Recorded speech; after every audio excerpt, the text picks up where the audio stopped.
Hi guys, welcome back to another episode of the Grapplers Academy. I'm still broken, so Sai's going to show us some more technique this week. He's got a really nasty armbar that he's just showing with some really good braking pressure actually. Yeah, so it's sort of using your opponent's frames against you, and we're going to show you from side control today, but it's an arm lock you can catch from top turtle, half guard, any kind of positioning where your partner's trying to frame and extend those arms away from you, and you can get control of that wrist and almost kind of like pull it across your body.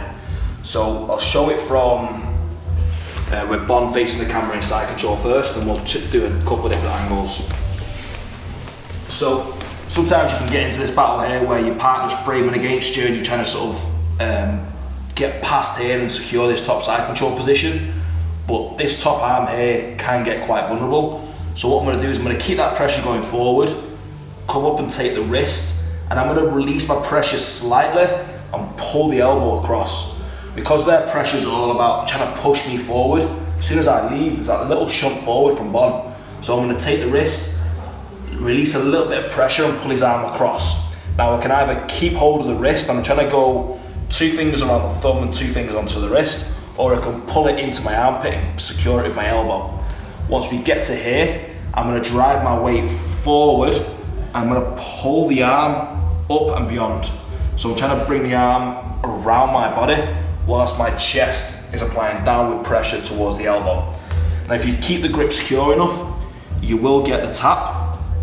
But if they really start trying to fight it and trying to pull the arm back, we can secure that top side control position. So you're either going to secure the position from them trying to pull their arm back, but typically what tends to happen is, because they've already started going forward and we've got control of the shoulder, if they turtle up from here, we can keep that pressure going forward and apply that downward pressure still from here. So I'll just show you from a different angle. So we'll go side on. That's it. Just turn your hips. There we go. So again, it's sort of framing into me here. I'm trying to get my underhook or grab hold of this crossface. I'm going to come around, take the wrist, release a bit of pressure, and then come forward down here. This back hand, I'm trying to secure the back as well. So if he does decide to go back to his back, I've got my underhook ready in place. And it's also stopping him from trying to shrimp out a little bit. Once I get to this point, I'm going to try and get myself belly down and apply a pulling motion. So his wrist is trying to go around the back of my back. Again, while my chest and torso is applying downward pressure onto the elbow. We don't need to spend too much time trying to find the elbow because we're controlling the orientation of the hand. So this is where I do prefer the hand grip as opposed to this elbow grip, because it's more difficult for them to rotate the arm.